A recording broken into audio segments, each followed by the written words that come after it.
बहुत बहुत बहुत बधाई। माँ हरियाणवी का प्यार इसी तरह से मिलता रहे। इस बोली को ऊंचा उठाने के अंदर मैंने लगभग आज से 3 साल पहले हरियाणवी में पढ़ाना शुरू किया था। आज हरियाणा के लगभग अध्यापक जो हैं वो हरियाणवी बोलने से हिचकिचाते नहीं, डरते नहीं, शर्माते नहीं। नहीं तो पहले पहले ऐसा मामला था, बस नू कहा करते है लगता डांगराली क्यों बोल रहा है, नू कहा कर दे हरियाणवी ने। और आज मुझे बेहद खुशी है कि 2018 के अंदर पहली वीडियो हरियाणवी के अंदर मैंने यूट्यूब के ऊपर डालने का काम किया था। और उसके बाद तमाम टीचर हो, चाहे आप इतिहास उठा के देख लीजिएगा, सारे के सारे टीचर जो है लगभग हरियाणवी बोलने लगे और शर्म महसूस नहीं करते आज इस हरियाणवी को बोलने में। तो मुझे बड़ी खुशी है, इसके लिए बड़ा फक्र है कि सबसे पहले माँ हरियाणवी को शुरू किया था। ड्रेस ठीक लगी, चलो बहुत बहुत धन्यवाद आपका, अगर आपने ठीक लगी तो। देखो, हरियाणा प्रदेश के अंदर बड़कांगला बहुत बुंडा काम आजकल फेक लाइव के माध्यम से किया जा रहा है।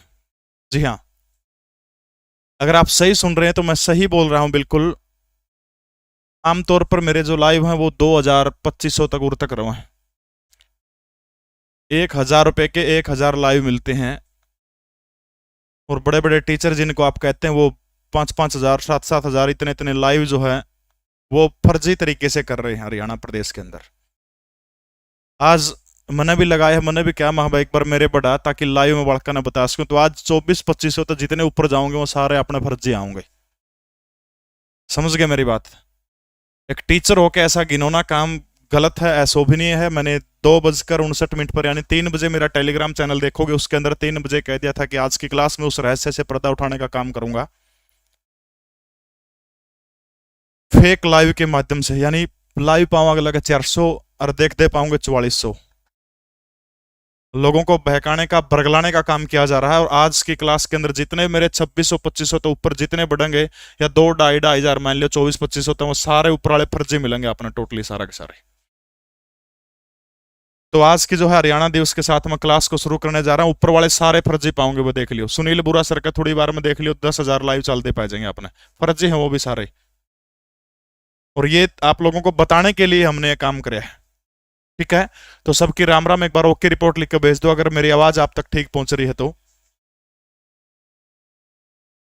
मेरी आवाज आप तक ठीक पहुंच रही तो एक बार सारे के सारे ओके रिपोर्ट लिख के भेज दीजिए।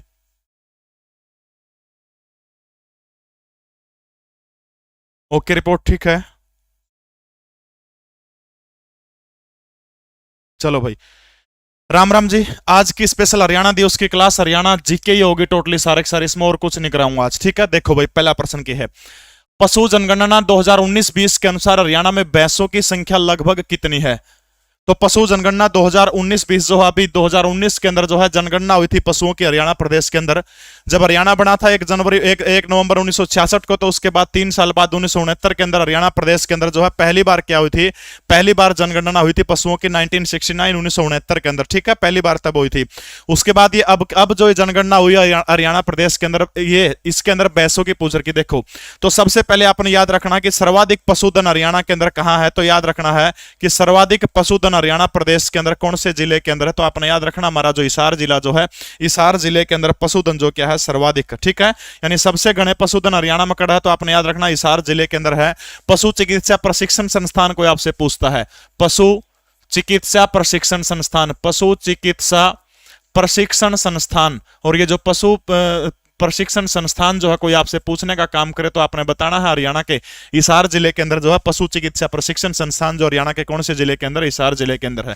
इसके अलावा कोई आपसे पूछे कि भेड़ प्रजनन फार्म कड़ा है, तो भेड़ प्रजनन फार्म जो है वो कड़ा है, तो आपने याद रखना भेड़ प्रजनन फार्म भी हरियाणा के हिसार जिले के अंदर है, ठीक है? भेड़ प्रजनन फार्म कौन से जिले के अंदर है, तो आपने याद रखना हिसार जिले के अंदर, ठीक है?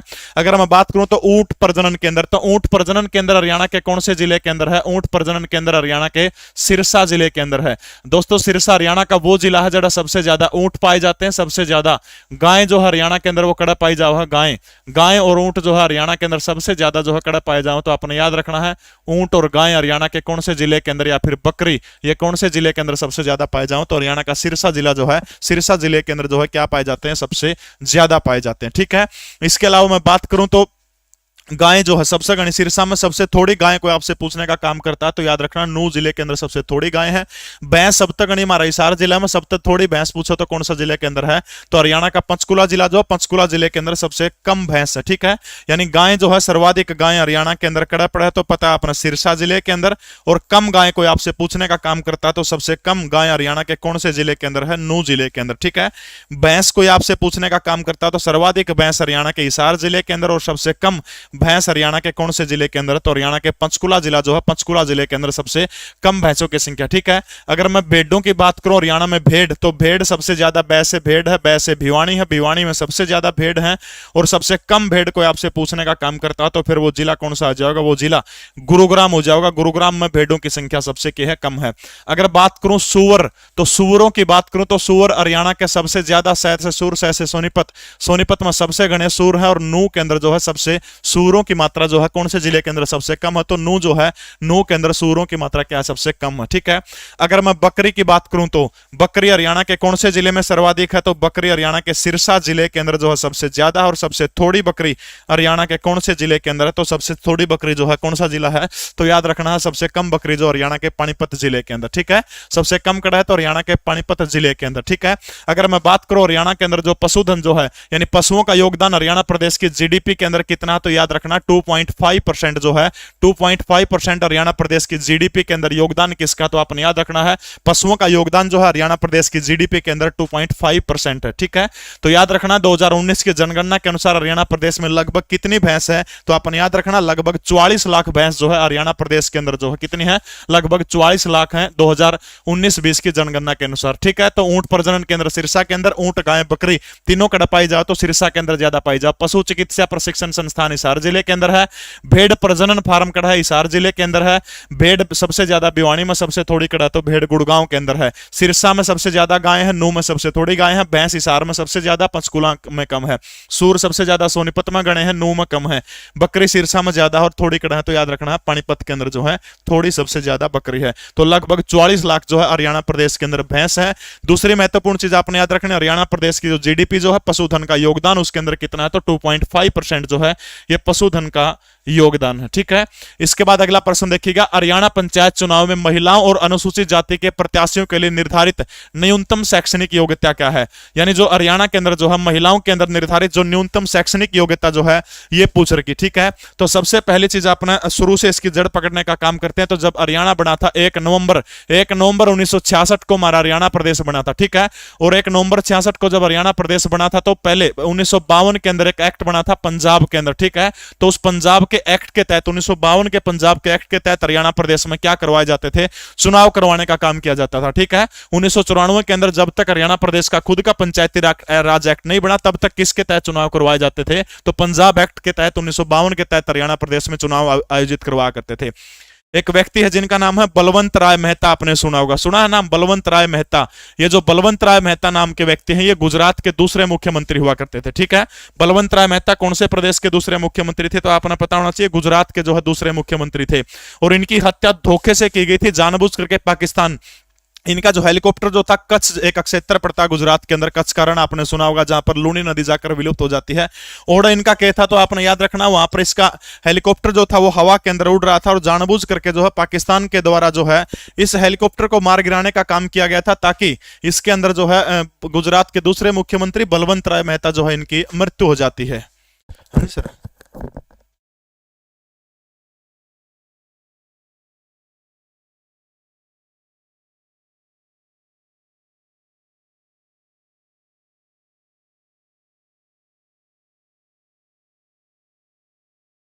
ठीक है सर,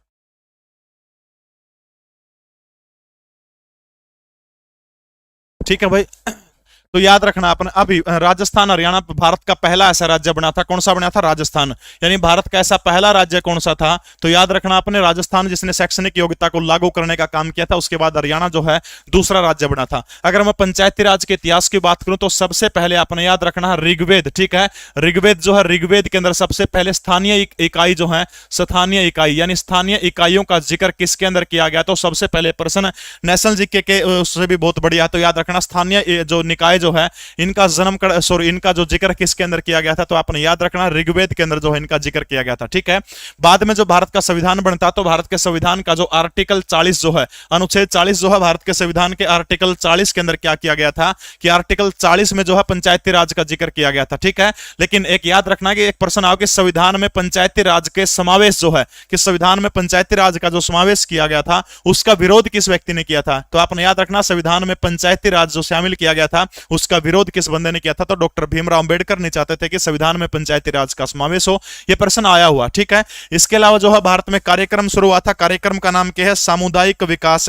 ठीक है, सामुदायिक विकास कार्यक्रम, तो आपने याद रखना सामुदायिक विकास कार्यक्रम। ठीक है, तो ये सामुदायिक विकास कार्यक्रम जो है भारत में कब शुरू हुआ था, तो याद रखना 2 अक्टूबर 1952 को जो है भारत में क्या शुरू हुआ था, तो सामुदायिक विकास कार्यक्रम। ये ऊपर वाले सारे फर्जी बढ़ेंगे भाई, ये अपने ओरिजिनल ले लिए, टोटली बागड़े सारे फर्जी हैं, बिल्कुल हिसार के अंदर गधे के दूध की डायरी है, टोटली फर्जी बढ़न लग रहे। देखो पीछे का खेलनू वो है, सिर्फ आज 2000 रुपये लाए, 2000 रुपये हम देखो 25 होता, दो तो ऊपर जाओ नहीं, सारे फर्जी हंसली को नहीं है।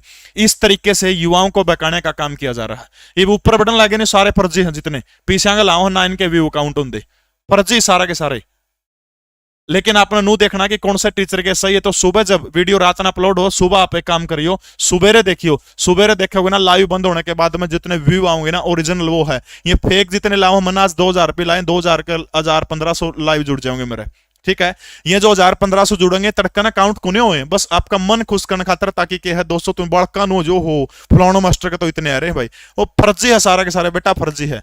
पहली बार जिंदगी में आज लाए हैं, बताने खातर लाया हूं यार, बता दिया लेंदे बस 2000 रुपये गना तो मेरा जुगाड़ कौन देख, क्यों 29-21 रुपया में बेचा मैं, तो ऊपरले सारे टोटली फर्जी है भाई, फर्जी सारे के सारे। 2022 इतने आए हैं मेरे सीजन में, हाईएस्ट एक दिन 26 आए थे, या फिर मैराथन क्लास की अलग बात है। ठीक है, उससे न्यारे ऑलमोस्ट जो है व्यू कितने आ गए थे, 2100, 2200, 2300, 2400, 2600 हाईएस्ट है, 2675 एक दिन, उस दिन में 3-4 मास्टर ने क्लास को ली थी। बाकी सारे के सारे इस तो ऊपर बढ़ने लग रहे हैं, सारे फर्जी बढ़े, 4000 पहुंच जाएंगे थोड़ी बार में, टोटली फर्जीवाड़ा हो रहा है इस देश के अंदर। अरे हमारा हरियाणा में गणा हो रहा है, टोटली फर्जीवाड़ा हरियाणा में परगलाने का काम किया जा रहा जो गलत है युवाओं के अंदर। ठीक है, तो याद रखना हरियाणा के अंदर सामान्य जो जनरल कैटेगरी के जो व्यक्ति हैं उनको चुनाव लड़ने के लिए 10वीं पास है। इसके अलावा महिला यानी वोमेन और महिला और एससी जो है इनको कितनी है, तो 8वीं पास होना जरूरी है। ठीक है, वोमेन और जो एससी जो उनको कितने होने चाहिए, ऊपरले फर्जी सारे फर्जी।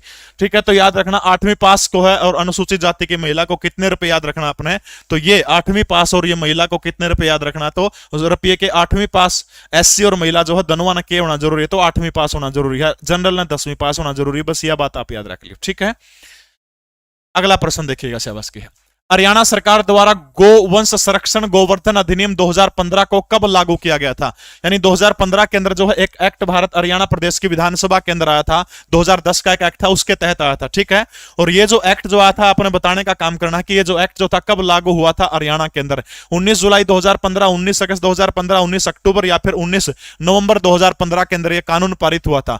तो जब हम भारत के संविधान को पढ़ने का काम करते हैं तो आपने याद रखना भारत के संविधान का जो अनुच्छेद 48 जो है, अनुच्छेद 48 के तहत क्या किया गया है, गो हत्या के ऊपर बैन लगाने की बात कौन से अनुच्छेद के अंदर की गई है, तो संविधान का अनुच्छेद 48 जो है, अनुच्छेद 48 के अंदर जो है क्या किया गया है, यानी गो हत्या के ऊपर क्या करने का काम किया गया है, बैन लगाने का काम किसके द्वारा किया गया है। इसके अलावा मैं बात करूं तो भारत का संविधान जो है, भारत के संविधान के अंदर जो है एक चीज आपने ध्यान रखनी है कि जो 7वीं अनुसूची जो है, कौन सी अनुसूची, 7वीं अनुसूची जो भारत के संविधान की, उसके तहत जो है गो हत्या के ऊपर बैन लगाने की जिम्मेवारी किसको दी गई है, तो आपने याद रखना राज्य सरकारों को दी गई है। इसलिए गो हत्या जो है 7वीं सूची के तहत कौन सी, राज्य सूची का एक विषय है। किसका सूची है, तो याद रखना राज्य सूची का विषय। देखो फर्जी बढ़ने शुरू हो गए, गणे बढ़ेंगे शाबाश। ठीक है, तो ये चीज आपने ध्यान रखने हैं। इसके अलावा अगर मैं बात करूं तो गौ सेवा आयोग जो बनाया गया था हरियाणा प्रदेश के अंदर, उसके अध्यक्ष कौन थे, तो उसके अध्यक्ष कौन है वर्तमान समय में, तो आपने याद रखना श्रवण कुमार गर्ग जो है वर्तमान समय में गौ सेवा आयोग के अध्यक्ष हैं। इसके अलावा गुड़गांव के पूर्णमल यादव जो है, ठीक है, गुड़गांव के पूर्णमल यादव, तो ये पूर्णमल यादव वर्तमान समय में हरियाणा गौ सेवा आयोग के क्या है, तो याद रखना है गौ सेवा आयोग के उपाध्यक्ष हैं। कोई भी बंदा यदि हरियाणा प्रदेश के अंदर जो है गो हत्या करने का काम करता है तो उसको अधिकतम 10 वर्ष की सजा हो सकती है, या फिर 10 वर्ष की सजा नहीं हो तो फिर 1 लाख का जुर्माना भुगतना पड़ेगा। ठीक है, यानी उस पर सीधे हो जाओ बंदा पे। ठीक है, वैसे 10,000 रुपए जुर्माना, लेकिन अगर 10 साल की जेल या फिर इनमें से 1 लाख रुपए जुर्माना जो है जुर्माना भी हो सकता है, या फिर 10 लाख की क्या हो सकती है, सॉरी 10 साल की क्या हो सकती है, जेल हो सकती है। आपने याद रखना, ठीक है। हरियाणा के अंदर गोवंश अनुसंधान केंद्र कहां पर बनाया गया, तो आपने याद रखना हरियाणा का जो पंचकुला जिला जो है, पंचकुला जिले के अंदर जो है गोवंश अनुसंधान केंद्र कड़ा बनाया गया है, तो पंचकुला के अंदर बनाया गया, ठीक है। इसके अलावा जो है बिल्कुल मोहित रोहिला आपको छूट दी गई, कोई भी बकवास करे तो आप उसको ब्लॉक कर सकते हैं, मॉडरेटर आप चैनल के बना दिए गए हैं, ठीक है। जो भी बकवास करे उसको तुरंत हटा दिया जाएगा, ठीक है। हो जाओगे 10,000 भी 20,000, देखियो तो हमें सबका हो जाऊंगा। मैंने तो 2,000 लाए हैं, तो 2 में 4,000 तक पहुंचा गया होता है तरीका जी उतर जय पढ़ाता है। वाक्य में जो टीचर मेहनत करता है ना, उसके व्यू को नहीं आंदे बेचारे, क्यों व्यू तो फर्जी गैंग है जो उनसे थोड़े बहुत पीछे जुगाड़ रहे हैं, वो ले जे हैं। बाकी जो बच्चे हैं फर्जी गैंग जहाँ तक बढ़ाया हजमन देखो 3157 हो गया सस्ता है, 4,000 पहुंच जाएंगे थोड़ी बार में, देख लियो तो हमें फर्जीवाड़ा जवान, टोटली फर्जीवाड़ा। ये गुमराह बालक और चैनल पहनी आज तो लगभग ला रहे हैं टीचर, नहीं ला रहे होंगे उनसे, वो रहा है सारे ओ प्रवीण मास्टर का इतने जा रहे सौदा कुछ नहीं हो रहा। दातार सिंह समिति दातार सिंह समिति दातार सिंह समिति एक गुमन मल समिति, ठीक है, गुमन मल समिति। ये दो समिति आप याद रख सकते हो, दातार मल समिति और गुमन मल समिति, ये दोनों की दोनों गो हत्या पर प्रतिबंध लगाने के लिए दोनों की दोनों समिति बनाई गई थी भारत सरकार के द्वारा। दातार समिति तो 1947 में बनाई गई थी, गुमन मल शायद 2002 में बनाई थी, ठीक है। तो याद रखना है 19 नवंबर 2015 को गौ संवर्धन एक्ट पारित हुआ था, 10 साल की सजा है इसके अंदर। इसके अलावा पूर्णमल यादव, श्रवण कुमार गर्ग, आपने याद रखना है। गौ सेवा जो सड़क जो है गौ सेवा अनुसंधान केंद्र जो है वो कड़ा है, तो याद रखना हरियाणा के पंचकुला जिले के अंदर है ये अनुसंधान, ठीक है। इसके बाद अगला प्रश्न देखिएगा शाबाश, urban local body of director of department, यानी हरियाणा का जो स्थानीय शहरी निकाय विभाग जो है, इसके निर्देशालय की स्थापना कब हुई थी। हो गए 41 होंगे भाई, यानी वह 2000 में 17-1800 दे होंगे, 17-1800 काट दियो, बाकी अपने ओरिजिनल है, बाकी ऊपर ले सारे फर्जी लाइव। बताओ शाबाश भाई फटाफट। इसका जो गठन है वो कब हुआ था, जल्दी जल्दी बताने का काम करेगा। देखो गामा में तो ग्राम पंचायत हो, इसका तो पंचायती राज मंत्रालय हो गया, लेकिन शहरा में क्या हो, नगर पालिका हो, ठीक है, शहरा में क्या हो, नगर पालिका। और जो नगर पालिका जो है उसके ऊपर निगरानी रखने खातर जो है क्या किया गया था, स्थानीय सहकारी निकाय जो है नगर पालिका के ऊपर निगरानी रखने के लिए किसका गठन किया गया था, तो स्थानीय शहरी निकाय का गठन करने का काम किया गया था, ठीक है। वर्तमान समय में स्थानीय शहरी निकाय जो है इसके मंत्री कौन है, तो आपने याद रखना है मंत्री इसके कौन है, कमल गुप्ता है, तो भारतीय जनता पार्टी, ठीक है, याद रखना कमल गुप्ता। कमल गुप्ता जो भारतीय जनता पार्टी के हिसार से विधायक हैं। इसके अलावा सभी के लिए आवास मामले, ठीक है, सभी के लिए आवास मामले। और दूसरा कौन सा, स्थानीय शहरी निकाय जो है, इस इन दोनों का मंत्रालय जो है किसके पास है, तो आपने याद रखना है स्थानीय शहरी निकाय और सभी के लिए आवास मामले जो है इनके मंत्री कौन है, तो आपने याद रखना है इसके मंत्री हैं कमल गुप्ता, जो हरियाणा के हिसार जिले से क्या है, और हिसार जिले से विधायक है, ठीक है। तो 1 अप्रैल 1982 वो साल था जब क्या किया गया था, स्थानीय शहरी निकाय के अंदर, ये प्रीवियस ईयर क्वेश्चन है भाई ILHSC में, ठीक है। यानी स्थानीय शहरी निकाय जो है इस मंत्रालय की स्थापना, इस निर्देशालय की स्थापना 1 अप्रैल 1982 को करने का काम किया गया था, ठीक है। कब की गई थी, 1 अप्रैल 1982 को। हरियाणा में बड़े पशुओं का फोटो सहित पूरा विवरण किस ऐप पे इकट्ठा किया जाएगा, फटाफट बताएगा शाबाश। कुछ ऐप है जो हरियाणा सरकार के द्वारा लॉन्च करने का काम किया गया, हो गया 35 हो गए, देखो ये हो जाएंगे सस्ता है। बताओ शाबाश कि बड़े पशुओं का फोटो सहित विवरण किस ऐप के ऊपर इकट्ठा किया जाता है, हर जानवर का ज्ञान, हर पशु का ज्ञान, हर पशु का अपना धन, या फिर हर पशु स्वस्थ पशु, फटाफट बताएगा। तब तक मैं अपना हरियाणा सरकार के द्वारा पिछले दिनों जो जो ऐप लॉन्च किए गए थे उनका नाम आपको बता दूं। पहला ऐप पहले भी अपन जिक्र किया था, ऐप का नाम क्या है, जलवायु सेवाएं ऐप, ठीक है, जलवायु सेवाएं। जलवायु सेवाएं ऐप जो है किसके द्वारा लॉन्च किया गया है, तो NDRI करनाल जो है, NDRI करनाल के द्वारा जो है जलवायु सेवाएं ऐप को लॉन्च करने का काम किसके द्वारा किया गया है, NDRI करनाल के द्वारा, ठीक है, जलवायु सेवाएं। अच्छा ये जो ऐप याद रखना है 1923 के अंदर बेंगलुरु के अंदर जो है NDRI जो है इसकी स्थापना हुई थी इंपीरियल इंस्टीट्यूट के नाम से। पंडित मदन मोहन मालवीय और महात्मा गांधी दोनों को 1927 में इंपीरियल इंस्टीट्यूट में प्रशिक्षण दिया गया था।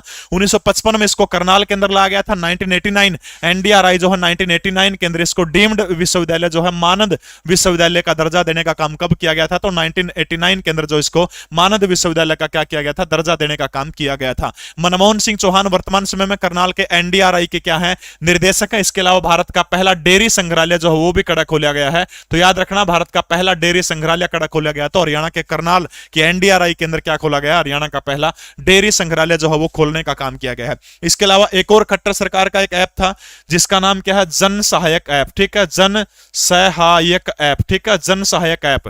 तो फटाफट बताओ भाई जन सहायक ऐप खट्टर ने क्या खातर लॉन्च करने का काम किया था, जल्दी जल्दी बोलेगा शाबाश भाई। एक क्लास तैयार करने में 4.5 घंटे खर्च हुए हैं। अरे क्या है कि कुछ भी अपना हा हा ही करके जान दे रहे हो, हजार मजार लाइव बढ़ा के बड़का नंबोतरू बना के जाते रहो। देखो तो यो एक्सपोज करने खातर आज यो काम करे जिंदगी में पहली बार। और बताऊंगा इस काम करना था इस तय यूट्यूब चैनल भी बैठा है, यूट्यूब इस पॉलिसी ना गलत मानना है, लेकिन मीठा टोटा रिकॉर्ड बनाने के चक्कर में एंड वेंड करे जाओ। उन्हें जो 5-7 बार ला दिया नहीं सोता चैनल में मोनेटाइज बंद हो जाएगा और गणा सिस्टम हो जाएगा। देखो वैसे बस जन सहायक ऐप, देखो जन सहायक ऐप कब शुरू किया गया था, तो याद रखना अपना कोरोना में शुरू किया गया था, ठीक है, कोरोना में गरीब लोगों की मदद करने के लिए। तो जन सहायक ऐप कब किया गया था, कोरोना में गरीब लोगों की मदद करने के लिए। कोरोना में गरीब लोग जो हैं, गरीब लोगों की मदद करने के लिए जन सहायक ऐप लॉन्च किया गया था। इसके अलावा एक और ऐप है जिसका नाम है समर्पण और हुनर ऐप, ठीक है, समर्पण, समर्पण और एक ऐप दूसरा कौन सा है, हुनर ऐप, ठीक है। समर्पण और हुनर ऐप जो है दोनों किसके लिए किए गए थे, तो याद रखना है स्वयं सेवक जो है, स्वयं सेवकों के लिए समर्पण और हुनर ऐप लॉन्च किए गए थे, ठीक है। यानी समर्पण और हुनर ऐप जो है ये दोनों के दोनों जो है किसके लिए किए गए थे, तो याद रखना स्वयं सेवक जो है, स्वयं सेवकों के लिए समर्पण और हुनर ऐप, इन दोनों को क्या किया गया था, लॉन्च करने का काम किया गया था। इसके अलावा नशे को लेकर के हरियाणा सरकार के द्वारा एक ऐप लॉन्च करने का काम किया गया था, अगर आप किसी को पता है तो उसका नाम कौन सा है, प्रयास और साथी। क्या नाम है, प्रयास और साथी ऐप, ठीक है। प्रयास और साथी ऐप जो है किसके ऊपर है, नशे के ऊपर अंकुश लगाने के लिए, ठीक है। याद रखना आपने नशे पर अंकुश लगाने के लिए जो है हरियाणा सरकार के द्वारा प्रयास और साथी ऐप जो है इनको लॉन्च करने का काम किया गया था, ठीक है।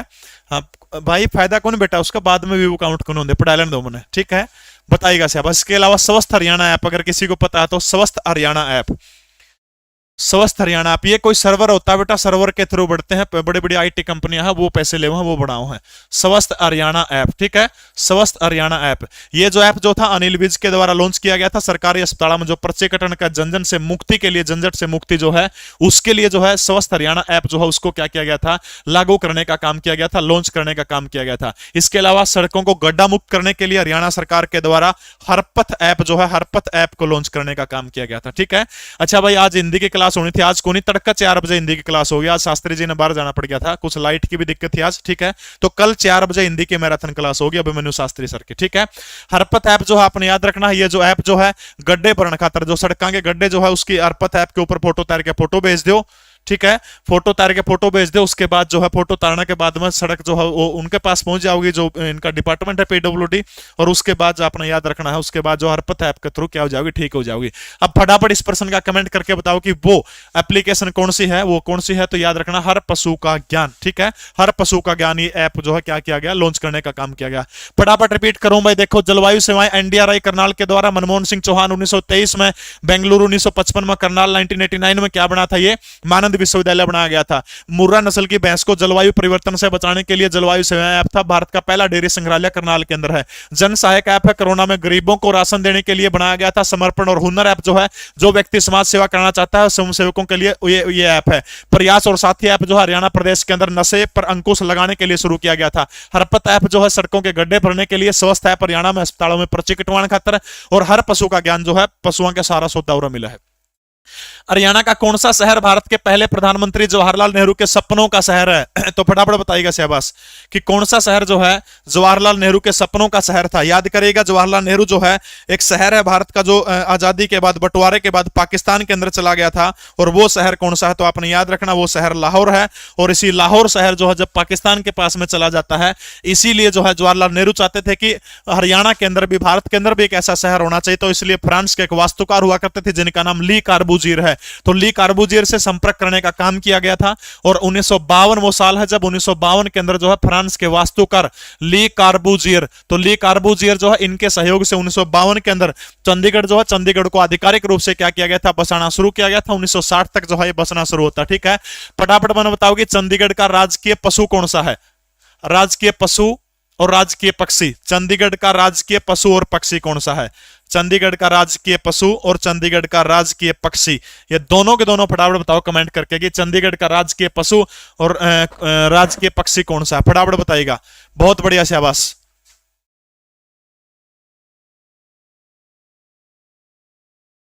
हाँ 1952 के अंदर बिल्कुल सही है, पशु सॉरी चंडीगढ़ की स्थापना, बताइएगा शाबाश। पक्षी, पक्षी कौन सा है, हिंदी में बता दे भाई। पशु कौन सा है, गरे नेवड़ा तो नहीं, गरे नेवड़ा, गरे नेवड़ा। और पक्षी कौन सा है? पक्षी, पक्षी, पक्षी, पक्षी। अरे पक्षी बताना है। धूसर तितर। Very good. धूसर तितर, ठीक है, धूसर तीतर, धूसर तीतर। तो इसका उद्घाटन पूछे तो किसके द्वारा किया गया था? तो भारत के पहले राष्ट्रपति हुआ करते थे डॉक्टर राजेंद्र प्रसाद, और इनके द्वारा जो है क्या किया गया था? इसका उद्घाटन करने का काम किया गया था। अच्छा, वृक्ष पूछा तो कौन सा है वृक्ष? तो चंडीगढ़ का जो राजकीय वृक्ष कौन सा है? तो याद रखना आम का पेड़ जो है वो क्या है? चंडीगढ़ का राजकीय वृक्ष कौन सा है? तो आपने याद रखना है आम का पेड़ है, ठीक है। अगर फूल पूछे तो ढाक जो है, ढाक, ठीक है, ढाक। याद रखना ढाक जो है क्या है? ये फूल है इसका, ठीक है।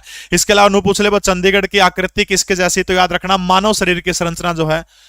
एक बात बताऊं दिल से, ये फेक देख के बाई गोड भगवान कसम पढ़ाना जी कौन करता, जमा साफ धक्का हो रहा, जमा साफ धक्का।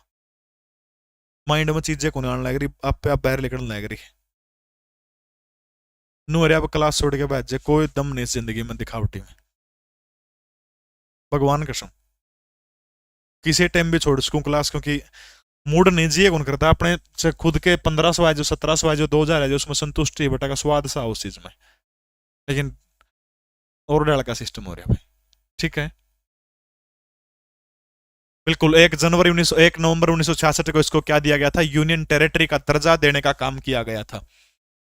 हरियाणा का सर्वाधिक चना उत्पादक जिला कौन सा है? यानी हरियाणा का वो जिला कौन सा जिसके अंदर क्या होता है? सबसे ज्यादा चना जो है, सबसे ज्यादा चना होता है, वो कौन सा जिला है? भिवानी है, महेंद्रगढ़ है, चरखी दादरी है, या फिर हिसार है? सर्वाधिक चने वाला राज्य पूछ रहे क्या कौन सा? तो फटाफट बताने का काम करिएगा। देखो भाई, हरियाणा की जो 2021-22 की जो अर्थव्यवस्था जो रिपोर्ट आई है 21-22 की, उसके अनुसार हरियाणा के अंदर जो सर्वाधिक योगदान हरियाणा की अर्थव्यवस्था के अंदर वो किसका है? तो याद रखना है वो सबसे ज्यादा सेवा क्षेत्र का 47.5% जो है वो सेवा क्षेत्र का योगदान है। नंबर 2 आपने याद रखना उद्योगों का, उद्योगों का 37 पॉइंट कुछ परसेंट है, लेकिन याद रखना कृषि का जो हरियाणा की अर्थव्यवस्था में योगदान है वो 16.9% है। ताजा आंकड़ा है, पुरानी किताबों में बहुत कम दिया मिलेगा, उसका किसी में आपने 14% भी मिल जाए, 13% मिल जाए, तो 16.9% जो है ये ताजा आंकड़ा है, नया आंकड़ा, ठीक है। तो 47.5% जो था वो सेवा क्षेत्र का योगदान है, 37.6% जो है वो किसका योगदान है? उद्योगों का है, 16.9% किसका है? तो आपने याद रखना है कृषि क्षेत्र का। देखो हरियाणा को कितने कृषि जोनों के अंदर बांटने का काम किया गया है? तो हरियाणा को कितने कृषि जोन जो है कृषि जोनों के अंदर बांटने का काम किया, आपने याद रखना है।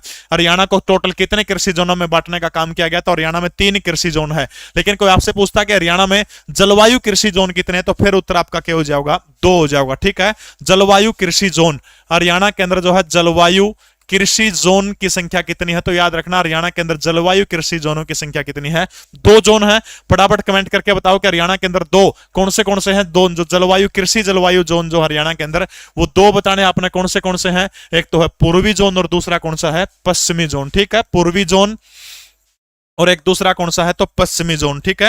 यानी पश्चिमी और पूर्वी 2 जोन हरियाणा के अंदर किसके हैं? जलवायु कृषि जो है इसके याद रखना आपने कितने हैं? 2 जोन है। तो पूर्वी और दूसरा कौन सा हो गया? पश्चिमी जोन। तो दोनों जोन आपने क्या रखना है? याद रखने हैं। पूर्वी जोन का हेडक्वार्टर कड़ा है करनाल है, पश्चिमी का रेवाड़ी के अंदर, ठीक है।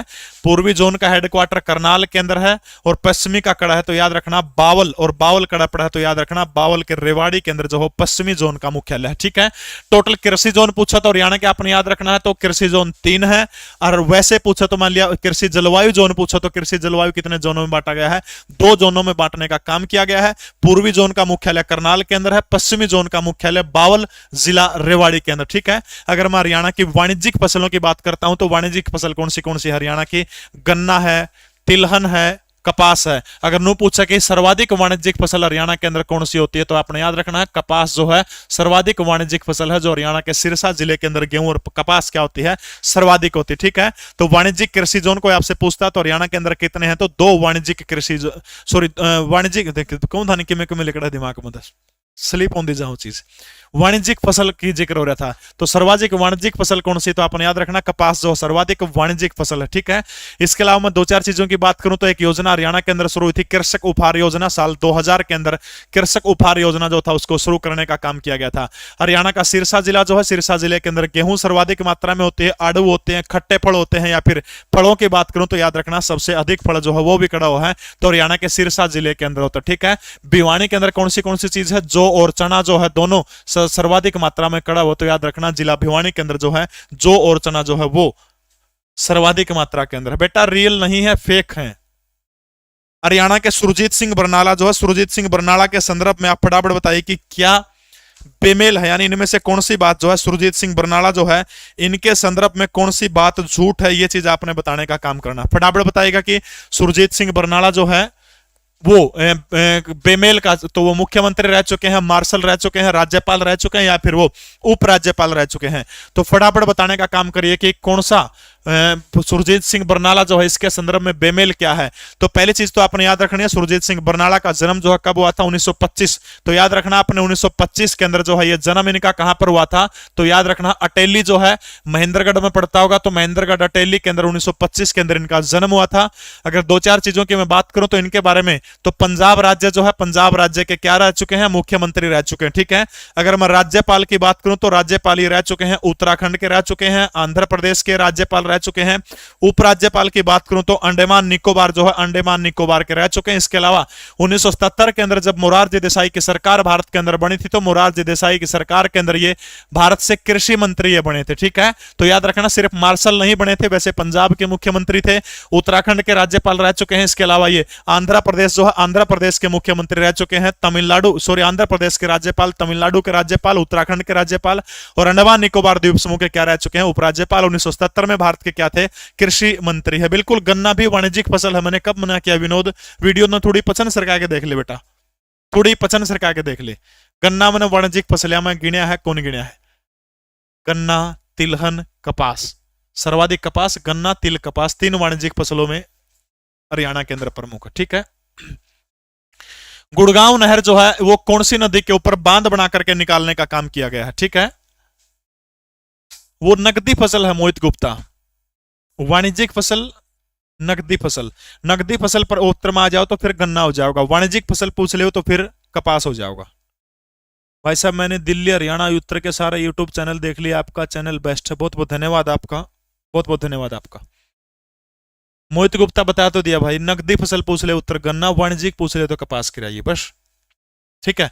बताओ शाबाश भाई, गुड़गांव नहर किस नदी पर बांध बनाकर निकालने का काम किया गया, बहुत बढ़िया। ये जो गुड़गांव नहर जो है आपने याद रखना है, गुड़गांव जो है कड़ा ये सिंचाई करने का काम करती है, तो हरियाणा और प्लस जो है कौन से राज्य के अंदर जो है, राजस्थान और हरियाणा दोनों राज्यों के अंदर ये गुड़गांव नहर सिंचाई करने का काम करती है। दिल्ली के पास में एक जगह है, जगह का नाम क्या है, ओखला। इसी ओखला बैराज जो है, इसी ओखला के ऊपर जो है बांध बना करके एक नहर निकालने का काम किया गया, जिसको वर्तमान समय में क्या कहा जाता है, तो जिसको वर्तमान समय में यमुना लिंक नहर भी कहते हैं। तो गुड़गांव नहर कह लीजिए या फिर यमुना लिंक नहर जो इसी का काम है। हरियाणा के कौन से क्षेत्रों के अंदर सिंचाई करती है, एक तो गुड़गांव के अंदर मुख्य रूप से, दूसरा जो है बल्लभगढ़, ठीक है, बल्लभगढ़ या फिर बलरामपुर जो है, बल्लभगढ़ फरीदाबाद का पड़ता है, और एक क्षेत्र है पलवल का, पलवल जहां पलवासुर राक्षस के कारण नाम पड़ा था। तो ये 3 ऐसे इलाके जहां पर गुड़गांव नहर क्या करती है, सिंचाई करने का काम करती है। और उसके बाद ये नहर कहां चली जाती है, तो ये नहर आप सभी ने पता है, तो राजस्थान चली जाती है, और राजस्थान के अंदर क्या करती है, भरतपुर तक जो है सिंचाई करने का काम करती है, भरतपुर, ठीक है। तो ओखला बराज के ऊपर जो है किया गया था। अच्छा, हरियाणा के सबसे प्रमुख नहर कौन सी है, तो सबने पता है पश्चिमी यमुना नहर हरियाणा की सबसे प्रमुख नहर है। लेकिन हरियाणा की दूसरी सबसे प्रमुख नहर कोई आपसे पूछता है तो याद रखना आपने, दूसरी सबसे प्रमुख नहर कौन सी है, गुड़गांव है, जो यमुना नदी पर जो है दिल्ली के पास में ओखला बैराज बना करके क्या की गई है, निकालने का काम किया गया है। हरियाणा का वो क्षेत्र जो पूर्व मध्य काल में बधानकों के प्रभाव के अंतर्गत माना जाता था, वो क्षेत्र कौन सा, बधानक एक जाति हुआ करती थी, जिनको खत्म करने का काम जो भाई ब्लॉक करने की जिम्मेवारी मोहित रोहिला को दे रखी, जो बकवास कर मोहित उसको ब्लॉक कर दिए बेशक, ठीक है। बधानक जो है आपने याद रखना है, जो खासतौर पर दक्षिण हरियाणा के आसपास का क्षेत्र जो है वहां पर हुआ करते थे। अगर मैं प्राचीन काल की बात करूं तो बधानकों का जिक्र किसके अंदर भी है, महाभारत के अंदर भी जिक्र है। और महाभारत के अनुसार जो बधानक जो है एक जाति है, ठीक है, बधानक। बहुत सारे विद्वान लोगों ने इसको अहिर जो अहिर को नहीं, अहिर अहिर बताया गया कि अहिर ही प्राचीन काल में बधानक थे। बहुत सारे राइटर जो हैं, उनके राइटर जो है उनके बारे में जानकारी दी गई। तो आपने याद रखना बधानक, ठीक है, बधानकों का जिक्र महाभारत के अंदर है, और महाभारत के अंदर यह बताया गया है कि हरियाणा का रोहतक और अगरवा ऐसे क्षेत्र थे जिनके अंदर महाभारत काल में भी बधानक जाति जो थी वो निवास किया करते थे। ऐसी मान्यता है कि रोहतक और दूसरी कौन सी है, अगरवा के अंदर महाभारत काल में बधानक हुआ करते थे। लेकिन अगर घग्गर नदी से सतलुज नदी के बीचों बीच का जो एरिया है वो बधानकों का एरिया हुआ करता था। राजस्थान के अंदर का क्षेत्र जिसका नाम त्रिभुवन क्षेत्र है। तो आपने याद रखना राजस्थान का त्रिभुवन जो है, ये त्रिभुवन त्रिभुवन इनकी बदानकों की क्या हुआ करता था, राजधानी हुआ करता था। खासतौर पर मैं हमारे हरियाणा प्रदेश की बात करूं तो रेवाड़ी, महेंद्रगढ़, गुड़गांव, 3 जिले कौन से रेवाड़ी में एमजी महेंद्रगढ़ और तीसरा कौन सा गुरुग्राम। इन क्षेत्रों के ऊपर जो है क्या हुआ करता था, बदानकों का कब्जा हुआ करता था। लेकिन बाद में 1177 के अंदर जिस व्यक्ति को हम लोग राय पिथौरा कहते हैं, पृथ्वीराज चौहान का नाम आपने सुना होगा, 1177 में शासन गद्दी के ऊपर बैठे थे, राजस्थान में अजमेर के शासक थे और 1192 के अंदर जो है वो हटे थे। तो जब जैसे वो 1177 के अंदर बैठते हैं तो 1-2 साल बाद जो है बदानकों को हरियाणा के इस इलाके के ऊपर, खासतौर पर रेवाड़ी की बात करूं, महेंद्रगढ़ की बात करूं, गुड़गांव की बात करूं, तो इस इलाके के ऊपर जो क्या था, बदानकों का क्या था, कब्जा था। और यहां से जो है बदानकों को हरियाणा के कब्जे जो है, बदानकों का कब्जा हरियाणा के ऊपर था, उससे मुक्त किस बंदे ने करवाया था, तो अपन याद रखना पृथ्वीराज चौहान ने बदानकों के कब्जे से हरियाणा प्रदेश को क्या किया था, मुक्त करवाने का काम किया था। ठीक है, तो रेवाड़ी जिले के अंदर जो मध्यकाल में बदानकों के प्रभाव क्षेत्र वाला माना जाता है। किस बांध पर चौधरी देवीलाल पर्यटन पार्क जो है वो स्थापित करने का काम किया गया है, यानी वो बांध कौन सा, जो से बांध के ऊपर जो है चौधरी देवीलाल पर्यटन पार्क है, उस बांध का नाम आपने बताने का काम करना है। सबसे पहले है पथराड़ा बांध। पथराड़ा बांध यमुना नदी की एक सहायक नदी जिसका नाम क्या है, सोम नदी। इसी सोम नदी के ऊपर जो है एक बांध बना गया, बांध का नाम क्या है, पथराड़ा बांध। ठीक है, यमुना की कौन सी है, सहायक नदी है जिसका नाम है पथराड़ा। और पथराड़ा बांध की बात करूं मैं तो 1875 और 1876 के दौरान जो है इस बांध को क्या किया गया था, बनाने का काम किया गया था। ओटू बांध जो ओटू बांध का दूसरा नाम क्या है, वीराज बांध है। इसके अलावा धनुर झील भी इसी का नाम है, जो सिरसा जिले के अंदर, हरियाणा के सिरसा जिले के अंदर जो एक गग्गर हाकरा नदी जो है, इसी गग्गर नदी के ऊपर है ओटू बांध या फिर वीराज बांध। इसी ओटू बांध के बाद में जब गग्गर नदी जो उसको क्या कहा जाता है, तो हाकड़ा जो है, इसी ओटू बांध के बाद में गग्गर नदी को किस नाम से पुकारा जाता है, हाकड़ा के नाम से पुकारा जाता है। अगर मैं यमुना नदी के ऊपर यमुनानगर के बांधों की बात करूं तो ताजेवाड़ा है, हथीनी कुंड है, लाल टोपी है। ठीक है, ताजेवाड़ा, हथीनी कुंड, लाल कोटी। इसके अलावा एक और बांध है खिलन वाला बांध। फटाफट बताओ कि खिलन वाला बांध कौन सी नदी के ऊपर है, खिलन वाला बांध। ये जो खिलन वाला बांध जो है ये कौन सी नदी के ऊपर है, खिलन वाला बांध। खिलन वाला बांध कौन सी नदी के ऊपर है, भारत के कौन से, हरियाणा के कौन से जिले के अंदर है खिलन वाला बांध। और नदी का नाम बताइए कि खिलन वाला बांध कौन सी नदी के ऊपर है। मसाणी, बिल्कुल मसाणी गलत उत्तर है। खिलन वाला बांध बताइएगा शाबाश, खिलन वाला बांध। तो ये यमुनानगर के अंदर यमुना नदी के ऊपर है। ठीक है, यमुना नदी के ऊपर है खिलन वाला बांध। और जिला पूछे तो कौन सा, यमुनानगर के यमुना नदी के अंदर कौन सा बांध है, तो आपने याद रखना है खिलन वाला बांध यमुना नदी के ऊपर। और जिला पूछे तो कौन सा है, तो यमुनानगर जिला है। ठीक है, इसके अलावा जो पंचकुला के अंदर गग्गर नदी के ऊपर छामला बांध है, दीवान वाला बांध है। ठीक है, छामला, दीवान वाला, ये गग्गर नदी के ऊपर कौन से जिले के अंदर है, तो अपने याद रखना पंचकुला के अंदर है। साहिबी नदी के ऊपर जो है रेवाड़ी के अंदर, मसाणी बांध जो है वो साहिबी नदी के ऊपर है। ठीक है, रेवाड़ी के अंदर। ये ओटू बांध वीराज बांध के पास में क्या स्थापित किया गया है, तो अपने याद रखना चौधरी देवीलाल प्राकृतिक पार्क जो है वो गग्गर नदी के पास में है, पर्यटन स्थल। तो याद रखना गग्गर नदी है, और गग्गर नदी सिरसा के अंदर ओटू बांध के पास में देवीलाल पर्यटन स्थल बनाने का काम किया गया है। हरियाणा में वनस्पति वन योजना को लागू करने का काम कब किया गया था, फटाफट बताइएगा शाबाश। वनस्पति वन योजना जो है हरियाणा के अंदर, इसको कब लागू करने का काम किया गया था। हरियाणा वन विभाग की स्थापना जो है वो कब हुई थी, तो आपने याद रखना 7 दिसंबर 1989 जो है, 7 दिसंबर 1989 को जो है हरियाणा के अंदर वन विभाग की स्थापना की गई थी, जिसका मुख्यालय कहां पर, तो हरियाणा के पंचकुला के अंदर जो है इसका क्या है, हेडक्वार्टर है। ठीक है, तो दूसरी महत्वपूर्ण चीज याद रखनी, पंचकुला के अंदर हेडक्वार्टर है। जब इसका प्रतीक चिन्ह जो है, इसके प्रतीक चिन्ह के ऊपर एक बात लिखी हुई कि वृक्ष की रक्षा अपनी रक्षा। ठीक है, वृक्ष की रक्षा अपनी रक्षा। अगर मैं बात करूं 2021-22 की जो वन रिपोर्ट जो है उसके अनुसार हरियाणा में कितने भौगोलिक क्षेत्र के ऊपर वन है, तो याद रखना 1603 वर्ग किलोमीटर में की है, हरियाणा में वन है 1603। तो याद रखना 1603.48 वर्ग किलोमीटर जो है, वर्ग किलोमीटर में हरियाणा के अंदर वन है। अच्छा, परसेंटेज में कोई आपसे पूछने का काम करता तो कितने परसेंट जो है हरियाणा के अंदर वन है। भाई जो नए जुड़े हैं ये यूजर 2100-2200 मेरे असली है, बाकी उस तन्यारे जितने 1100-1200 वो सारे फेक हैं, फर्जी हैं। हरियाणा में नुए युवाओं को बरगलाने का काम किया जा रहा है। बहुत सारे बड़ा खुश हो रहे, मास्टर के 3300 जुड़ गए, ये फेक है, नकली है सारे के सारे। 2000 रुपये लाए थे, 2000 रुपया में 1100-1200 दे दिए, बाकी तड़का तक दाऊ मेरा पड़ जाए कितने फर्जी थे कितने असली थे। ऐसा काम आप लोगों के साथ किया जा रहा था, आपकी गुमराह हो के आप उन लोगों के पास आइए। अगर अपना कंटेंट बढ़िया लगा किसी दौर जाओ, कोई दिक्कत कौन करे जाओ, लेकिन नू ये फर्जी वाला करके बड़काना गलत मामला, बहुत गलत मामला है। 1603 वर्ग किलोमीटर जो है इस क्षेत्र के अंदर, आपने याद रखना इस क्षेत्र के अंदर कितने हैं, हरियाणा प्रदेश के अंदर क्या है, वनों की संख्या है। अच्छा, परसेंटेज बताइए कि कितने क्षेत्र के ऊपर है, तो आपने याद रखना 3.63 3.63 जो है 63% भाग पर हरियाणा प्रदेश के अंदर क्या है, तो वन कितने हैं, 3.63 जो है इसके ऊपर हरियाणा के अंदर वन है। ठीक है, अगर मैं बात करूं हरियाणा में सबसे ज्यादा सघन वन कहां पर है, तो सबसे ज्यादा सघन वन हरियाणा के यमुनानगर के अंदर। ठीक है, सबसे ज्यादा सघन वन, तो याद रखना सबसे ज्यादा सघन वन हरियाणा के कौन से जिले के अंदर, तो याद रखना है यमुनानगर जो है, यमुनानगर नगर के अंदर सबसे ज्यादा सघन वन है। नंबर 2 की बात करूं तो पंचकुला के अंदर सबसे ज्यादा सघन वन है। अगर कोई आपसे घने वनों के बारे में पूछता है तो घने वन हरियाणा के अंदर कहां पर है, तो याद रखना है घने वन हरियाणा के कौन से जिले के अंदर, तो हरियाणा का पंचकुला जिला जो है यहां पर क्या पाए जाते हैं, घने वन पाए जाते हैं। ठीक है, प्रतिशत के मामले में बात करूं तो सबसे ज्यादा प्रतिशत जो है वनों का वो पंचकुला के अंदर है। सबसे कम प्रतिशत की अगर मैं बात करूं तो फतेहाबाद है। नंबर 2 पे जींदाव है। मैंने जीके परवीन उड़ान टेलीग्राम में क्वेश्चन पूछा करूं, उसमें मनु पूछ लिया सबसे कम वन हरियाणा, कम प्रतिशत की दृष्टि से सबसे थोड़े वन हरियाणा कौन से जिले में पाए जाओ, फतेहाबाद ऑप्शन में कौन दिया, जींद दे दिया मैंने। नंबर 2 पर जींदाव है।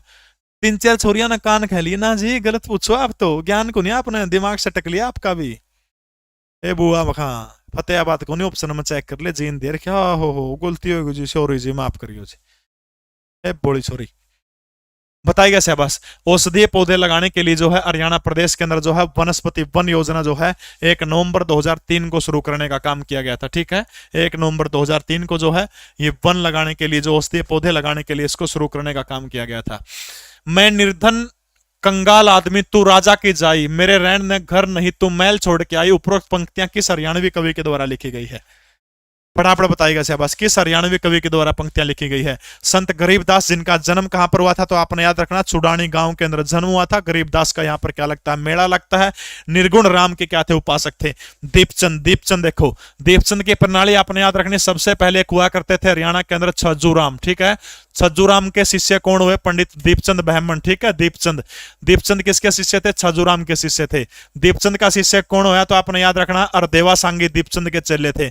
अरदेवा के शिष्य कौन है, तो आपने याद रखना बाजे भगत, जिनको हरियाणा का क्या कहा जाता है, बाजे भगत, जिनको हरियाणा का क्लासिक गायक कहा जाता है। ठीक है, हरियाणा का क्लासिक गायक किसको कहा जाता है, तो बाजे भगत को क्लासिक गायक कहा जाता है। ठीक है, यानी ये प्रणाली छज्जूराम, छज्जूराम के बाद पंडित दीपचंद ब्राह्मण, जिनको हरियाणा का पहला आधिकारिक सांगी माना जाता है, जिसको कालिदास कहा जाता है। हरियाणा का क्या कहा जाता है, शेक्सपियर कहा जाता है।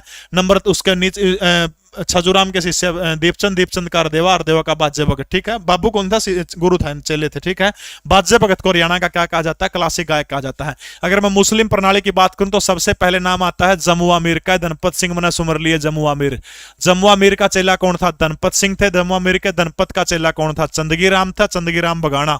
ठीक है, और चंदगी राम के शिष्य वर्तमान में हरियाणा के राजकीय सांगी, जिनका नाम क्या है, धर्मवीर है। ठीक है, एक प्रणाली और रहेगी, सबसे पहले नाम आता है मानसिंह का, और मानसिंह अंधे थे। मानसिंह का चेले कौन थे, पंडित लक्ष्मीचंद थे, और लक्ष्मीचंद के चेले कौन है, मांगे राम जो है वो लक्ष्मीचंद के शिष्य हुआ करते थे। ठीक है, रामकिशन व्यास नारनौंद वाले सांगी है, उनके गुरु पूछे तो माईराम उनके सांगी। ठीक है, तो ये मैं निर्धन तो कंगाल राजा की जाई, मेरा रैन ने घर कौन तो महल छोड़ के आई, उपरोक्त पंक्तियां किस हरियाणवी की कवि की हैं, तो बिल्कुल सही आपकी ये पंक्तियां किसकी हैं, बाजे भगत की है, जिनके गुरु कौन थे, हरदेवा राम इनके गुरु थे। सोनीपत के शायद सिसाना गांव के अंदर जो है बाजे भगत का। शेक्सपियर क्या होता है, बताइए वैसे क्या हो शेक्सपियर,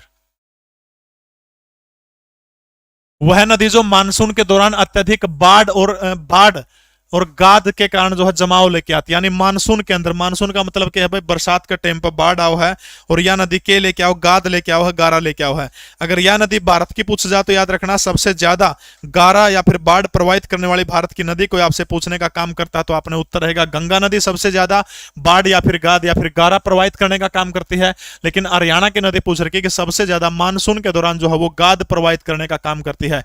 तो हिमाचल प्रदेश के जो धरती धर की नाहन की पहाड़ियां जो है, वहां से एक नदी निकलती है जो काड़ा अंब से हरियाणा प्रदेश के अंदर प्रवेश करती है। उस नदी का नाम क्या है, तो उस नदी का नाम है मारकंडा नदी। ठीक है, ये जो मारकंडा नदी जो है सबसे ज्यादा गाद लेके आती है। भारत की नदी पूछे जो गाद लेके आती है तो गंगा हो जाएगा। सबसे ज्यादा गाद भारत में कौन सी नदी प्रवाहित करती है, गंगा करती है। हरियाणा की पूछ ले तो कौन सी है, मारकंडा है। रण है, बेगना है, नकटी है, बलियाड़ी है, आमरी है, थापना है, ये सारे की सारी किसकी सहायक नदियां हैं, ये सारे की सारी जो है मारकंडा की सहायक नदियां हैं। भाई तबीयत अभी जवाब दे रही है तो आज नहीं पढ़ा पाऊंगा, माफी चाहता हूं आपसे। कल 4 बजे हिंदी की क्लास होगी और शाम को 8 बजे फिर कल 2 घंटे 2.5 घंटे, कल जितनी लंबी होगी कल क्लास करूंगा। आज के लिए इतना ही, हाथ जोड़ के दिल से माफी चाहता हूं, फेक सोदम कुन पढ़ा जाता है।